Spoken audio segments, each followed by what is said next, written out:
Elle était annoncée, elle est bien arrivée. Cette nuit, la neige recouvre la métropole lilloise. Ce matin, un joli manteau neigeux dans les jardins, les trottoirs et sur les toits de la ville. Ce n'est qu'une fine couche, qu'à peine 2 à 3 cm par endroit, mais c'est déjà assez pour être vigilant, surtout si vous devez circuler en voiture ce matin, car après le déblayage en règle de votre véhicule, il vous faudra être prudent, surtout si vous empruntez les axes secondaires, car pour ce qui est des routes majeures de l'agglomération, les saleuses, vous le verrez sur des images tournées hier soir plus tard, se sont mises en action hier soir et ont travaillé cette nuit pour éviter que la neige ne tienne sur ces grands axes. Dans la métropole, 80 agents et 15 saleuses de la direction interdépartementale des routes ont ainsi tourné jusqu'à tôt ce matin sur la centaine de kilomètres de route principale de l'agglomération. Écoutez à ce sujet Jacques Leterme, le chef du centre des 4 cantons.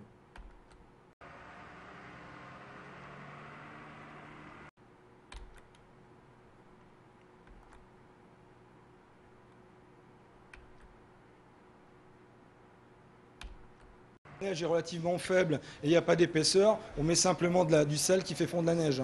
On voit bien actuellement qu'il n'y a pas d'épaisseur, ça ne sert à rien de passer une lame s'il n'y a pas au moins 3-4 cm de neige. On ne va rien pousser actuellement. Donc c'est pour ça qu'on fait du salage préventif actuellement. Mais mercredi, jeudi, si les quantités sont d'ordre de 3 à 5 voire plus, là on va pousser la neige avec des lames.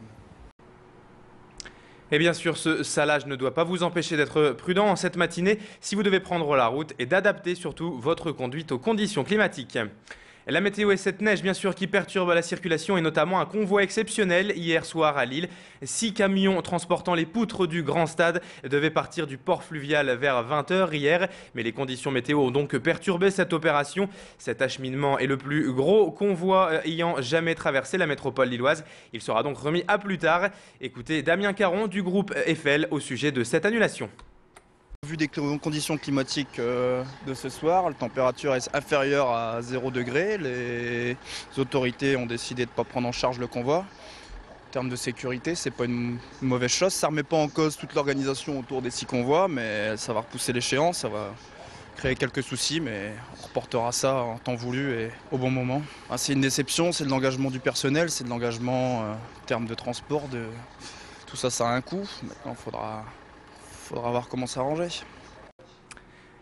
Une nouvelle saison hivernale s'ouvre pour les Restos du Cœur. On vous parlait hier des maraudes organisées à l'attention des sans-abri par les restos. Cette fois, on évoque l'organisation des repas servis aux personnes en difficulté financière. Cette nouvelle campagne s'ouvre en pleine crise économique et le Nord voit arriver de plus en plus de bouches à nourrir. L'an dernier, les restos ont servi plus de 100 millions de repas en France à près de 830 000 personnes. Et hier à Croix, à 14 h, ils étaient déjà une soixantaine à venir chercher les denrées de première nécessité, comme des pommes de terre, du poisson, de la viande ou encore du pain, bien sûr.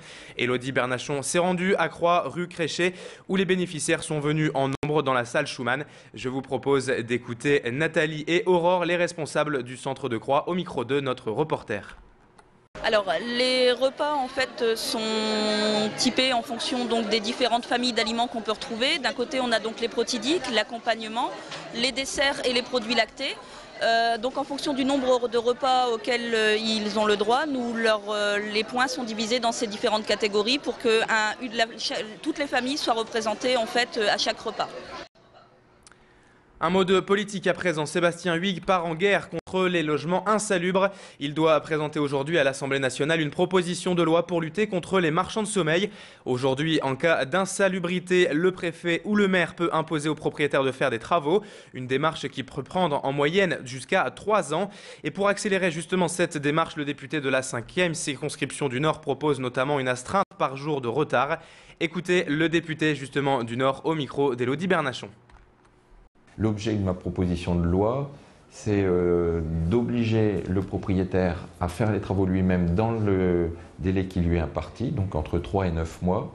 Et si les travaux ne sont pas faits dans ce délai, eh bien, il y aura une astreinte de 50 à 500 € par jour de retard qui lui sera adressée. Et donc, s'il ne réalise pas les travaux dans ce délai, il devra payer l'astreinte. Et si, dans le délai de l'astreinte, il n'a toujours pas réalisé les travaux, eh bien, il y aura les travaux d'office et on lui présentera à la fois la facture des travaux et le total de l'astreinte.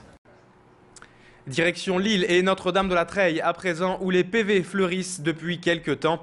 Tous les week-ends, c'est le même scénario. Malgré les panneaux d'interdiction de stationner, les automobilistes se garent quand même sous la façade de l'église, ce qui bloque parfois l'accès aux pompiers. Et certains, pour être tranquilles, vont même jusqu'à dévisser les panneaux censés interdire le stationnement. Pour que ce phénomène ne se reproduise plus et surtout pour rendre cet emplacement aux piétons, la mairie de Lille a décidé d'agir en renforçant la signalisation et en distribuant des amendes.